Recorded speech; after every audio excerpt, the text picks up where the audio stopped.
Can we make a volcano erupt inside our classroom? Let's find out.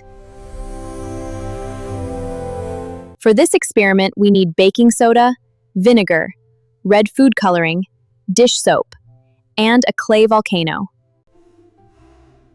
First, we add baking soda inside the volcano.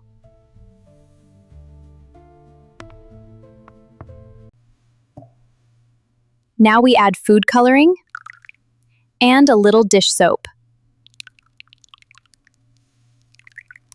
Now comes the exciting part. Let's add vinegar. See it flow down the sides? So cool!